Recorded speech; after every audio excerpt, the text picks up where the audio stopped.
Hi hello squad అందరూ బాగున్నారా? ఈ రోజు వీడియోలో మనం ఏం చూడబోతున్నామంటే జ్వెల్ ఫిష్ కొనుక్కొచ్చాను కదా, ఆల్రెడీ లాస్ట్ వీడియోలో మీకు షార్ట్స్ లో చెప్పున్నాను. ఆ ఫిష్ కి ఈ రోజు ట్యాంక్ సెటప్ అనేది మీకు డీటెయిల్ గా చూపిస్తాను అనమాట. ఇప్పుడు నేను దీనికోసం ఎలాంటి ట్యాంక్ తీసుకున్నానంటే ఇది వచ్చి 1.25 ఫీట్ క్యూబ్ అక్వేరియం అనమాట. ఇది పైన వచ్చి నేను ఆల్రెడీ మీరు చూసుకోవచ్చు, వెనకాలంతా బ్లాక్ కలర్ బ్యాక్గ్రౌండ్ అంతా అంటించేసాను. స్టిక్కరింగ్ అంటించుకున్నాను నేను. ఇక మీరు చూసుకుంటే ఈ ఫిషెస్ తెచ్చి నేను ఆల్రెడీ 2 days అయిపోయింది అనమాట. 2 days తర్వాత ఇప్పుడు వీటికైతే నేను చిన్నగా ఒక లో కాస్ట్ లోనే ఒక చిన్న ట్యాంక్ సెటప్ అనేది చేద్దామని ఫిక్స్ అయినాను. దానికోసం అనేసి ఈ రోజు ఒక ట్యాంక్ సెటప్ చేయబోతున్నాను. ఇక మీరు చూసుకుంటే ఇప్పుడు వాటర్ అనేది మొత్తం కాకుండా ఒక 70% వాటర్ అయితే డ్రైన్ చేసేస్తున్నాను అనమాట. డ్రైన్ చేసిన తర్వాత ఇక్కడ లోపల ఉన్న ఫిషెస్ ని 1 by 1 తీసుకొని ట్యాంక్ లో నుంచే తీసుకున్న వాటర్ లోనే ఈ ఫిషెస్ ని కూడా వేసాను. ఎందుకంటే సేమ్ వాటర్ లోనే కాబట్టి ఈజీగా అడాప్ట్ అయిపోతాయి అనేసి.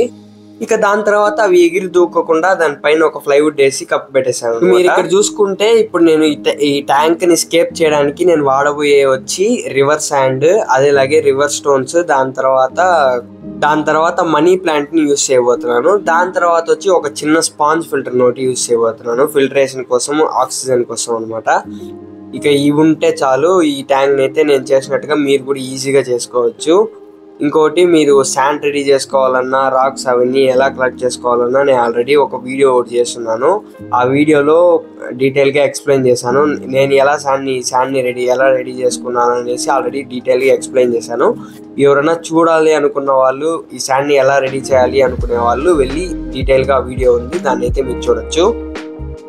ఇక దీని తర్వాత ఫస్ట్ నేను శాండ్ అయితే వేసుకుంటున్నాను. ఆల్రెడీ శాండ్ అయితే కొంచెం వేసుకుంటున్నాను. ఆల్రెడీ నేను ఇది ఒక ఫిష్ ట్యాంక్ లో ఉన్నింది, దాన్నే తీసి దీంట్లో వేస్తున్నాను అనమాట, ఎందుకంటే రీస్కేప్ చేస్తున్నాను. ఇక దాంతో పాటు కొన్ని స్టోన్స్ మీకు చెప్పాను కదా, రివర్ స్టోన్స్ అనేసి, వాటిని కూడా యాడ్ చేసుకుంటున్నాను.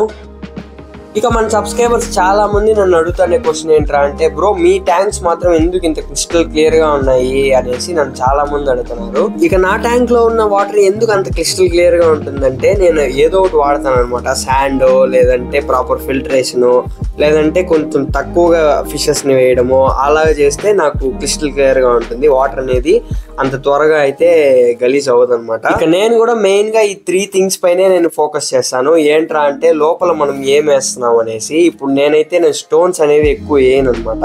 నేను యాడ్ చేస్తే ఓన్లీ శాండ్ మాత్రమే యాడ్ చేస్తాను. మీరు లోపల ఏం వేస్తున్నారో దానిపైన ఉండే బెనిఫిషియరీ బ్యాక్టీరియా వల్ల మీ ట్యాంక్ అనేది క్రిస్టల్ క్లియర్ గా ఉంటుంది. నెక్స్ట్ వచ్చి ఇంకోటి ప్రాపర్ ఫిల్టరేషన్ అనమాట. ప్రాపర్ ఫిల్టరేషన్ ఏంటంటే ఏమవుతుందంటే, ఫిల్టరేషన్ ఆ వేస్ట్ అంతా ఫిల్టర్ కలెక్ట్ చేసుకునేసిందంటే మన వాటర్ అనేది అంత గలీజ్ అవ్వదు అనమాట. దాని తర్వాత నెక్స్ట్ ఇంకోటి ఏమంటే ఓవర్ క్రౌడింగ్ అనమాట. ఇప్పుడు ఒక ట్యాంక్ లో ఒక 2 ఫిషెస్ ఉంటాయి అనుకుంటే, దాంట్లో మీరు 10 ఫిషెస్ వేసినారంటే వేస్ట్ ఎక్కువ ఉంటుంది, ప్రాపర్ ఫిల్టరేషన్ ఉండదు, అదేలాగే వాటర్ త్వరగా స్పాయిల్ అయిపోయేదానికి ఛాన్సెస్ కూడా ఉంటుంది, త్వరగా స్పాయిల్ కూడా అయిపోతుంది. ఇక మీరు ప్రాపర్ సైజ్ ట్యాంక్ లో ప్రాపర్ గా ఒక క్వాంటిటీ ఫిషెస్ అంటే ఆ క్వాంటిటీ ఫిషెస్ మాత్రమే వదలండి. ఇలా చేసి చూడండి, ఖచ్చితంగా మీ వాటర్ కూడా క్రిస్టల్ క్లియర్ గా ఉంటుంది. ఇక అదేలాగే చాలా మంది వాటర్ క్రిస్టల్ క్లియర్ గా ఉండాలనేసి మిథిలిన్ బ్లూ అనేది మెడిసిన్ అనేది యాడ్ చేస్తున్నారు.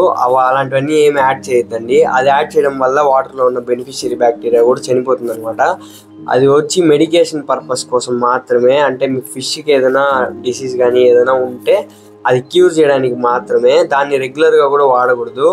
ఈవెన్ నేనే నా వీడియోలో చెప్పుకున్నాను, ఒక్క వీడియోలో వాటర్ చేంజ్ చేసిన తర్వాత నేను ఇది వేస్తాననేసి, కానీ నేను అప్పటి నుంచి ఇప్పటి వరకు అలా ఏం చేయడం లేదు. ఈవెన్ నేను దాన్ని వాడటం కూడా మీకు వీడియోలో ఎప్పుడు చూపించున్నాను, ఎందుకంటే నేను అసలు వాడటమే వదిలేసాను. ఇక దాని తర్వాత శాండ్ అంతా నేను ఎంత కావాలో అంత క్వాంటిటీలో శాండ్ ని, అదేలాగే నేను వేసుకోవాలనుకున్న కొన్ని స్టోన్స్ ని కూడా దాంట్లోకి అయితే వేసుకునేసాను. ఇక దీని తర్వాత వాటర్ అనేది చాలా క్లౌడీగా అయిపోయింది. ఇప్పుడు ఆ వాటర్ క్లౌడీనెస్ తీసేయాలంటే పైన ఉన్న వాటర్ అంతా తీసేయాలన్నమాట. ఇప్పుడు నెక్స్ట్ వచ్చి నేను ఒక చిన్న పైప్ తీసుకునేసి దాన్ని అక్కడ కనెక్ట్ చేసి ఆ లోపల ఉన్న వాటర్ ని జెంటిల్ గా బయట తీసేస్తాను. ఇక ఆ పైపుని తీసేసిన తర్వాత నాకు ఆ ప్లేస్ అంటే ఆ స్టోన్స్ నేను ఎక్కడెక్కడ పెట్టాలనుకున్నాను అనేసి నాకు నచ్చినట్టుగా ఎక్కడ పెట్టాలనుకుంటే అక్కడ ఆ స్టోన్స్ ని పెట్టేశాను. ఇక దాని తర్వాత నెక్స్ట్ పార్ట్ అనేది పెట్టబోతున్నాను. దీనికోసమనే నేను కొన్నాను, 2 పార్ట్స్ కొనుక్కున్నాను. ఒకటి వచ్చి నాకు 40 రూపీస్ పడింది. వాటర్ కలిసిపోకుండా ఉండడానికి ఒక జగ్ ఒకటి పెట్టి దాంట్లో వాటర్ పట్టడం స్టార్ట్ చేసిన, ఎందుకంటే మెల్లిగా పెడదాం అనేసి. ఎందుకంటే మళ్ళీ వాటర్ అనేది క్లౌడీగా అయిపోతుంది, అలా అవ్వకూడదు అనేసి మెల్లిగా పెట్టాను. నార్మల్ గా వచ్చి ఒక కవర్ లేదంటే ఏదైనా పెట్టి పడతారు, కానీ ఇప్పుడు ప్రస్తుతానికి కవర్ అంతా ఏం లేదు, అందుకోసం అనేసి ఇలాగైతే వాటర్ పడుతున్నాను. ఇక ఫైనల్ గా వాటర్ పట్టడం అయితే కూడా అయిపోయింది అనమాట. వాటర్ కూడా ఫుల్ అయిపోయింది ట్యాంక్ లో. ఇక లాస్ట్ వీడియోలో నేను చెప్పుకున్నాను కదా, నేను మనీ ప్లాంట్ కొన్నాను అనేసి. ఆ నర్సరీకి వెళ్ళేసి ఆ దాంట్లో నుంచి ఒక మనీ ప్లాంట్ అయితే నేను తీసుకొని దీంట్లో ప్లేస్ చేద్దాం అనేసి ఫిక్స్ అయ్యాను. ఇక ఈ ప్లాంట్ నేను ఎందుకు పెడుతున్నానంటే, అక్వేరియం లో ఫిషెస్ కి హార్మ్ఫుల్ అయిన అమోనియా, నైట్రేట్స్ అన్ని ట్యాంక్ లో ప్రొడ్యూస్ అయినప్పుడు అవన్నిటిని ప్లాంట్ తీసుకొని ప్లాంట్ బాగా పెరుగుతుంది. అదేలాగే సేమ్ టైం మన ఫిషెస్ కూడా బాగా పెరుగుతాయి అన్నమాట. దీనివల్లే నేను ఈ ప్లాంట్ అనేది నేను యాడ్ చేసుకుంటున్నాను. అదేలాగే ప్లాంట్ యాడ్ చేయడం వల్ల ఒక నేచురల్ లుక్ కూడా వస్తుంది అనమాట. దాన్ని మీరే చూడొచ్చు, ఒక రివర్ శాండ్, రివర్ స్టోన్, ఒక చిన్న పాట్, అదేలాగే మన మనీ ప్లాంట్, వీటన్నిటికీ మీరే చూసుకున్నారంటే ఒక నేచురల్ లుక్ అనేది ఉంది. ఇక ఫైనల్ గా ప్లాంట్ అనేది కూడా సెట్ చేసాను అనమాట. ఇంకా ప్లాంట్ కూడా నీట్ గా సెట్ అయిపోయింది. ఇక కాసేపు తర్వాత మన ఫిషెస్ ని కూడా వదిలేసాను. అవి ఏదో కొత్త ప్లేస్ కి వెళ్ళినట్టుగా వెళ్ళి చూస్తా, దాంకొని తిరుగుతా. ఇక దాని తర్వాత ఆ ట్యాంక్ కి సరిపోయే సైజ్ లో ఒక స్పాంజ్ ఫిల్టర్ ని ట్యాంక్ లోకి అయితే ఈ వీడియో నచ్చినట్టయితే ఛానల్ సబ్స్క్రైబ్ చేసుకొని బెల్ బటన్ ఆన్ చేసుకోవడం మర్చిపోకండి. ఇలాంటి ఎన్నో వీడియోలు ఇంకా ప్లాన్ చేసి పెట్టున్నాను, అవన్నీ కూడా చేద్దాం. ఇక ఈ ట్యాంక్ సెటప్ కి 10 కి ఎంత రేటింగ్ ఇస్తారనేసి కమెంట్ సెక్షన్ లో కమెంట్ చేయండి. అయితే నెక్స్ట్ వీడియోలో చూద్దాం.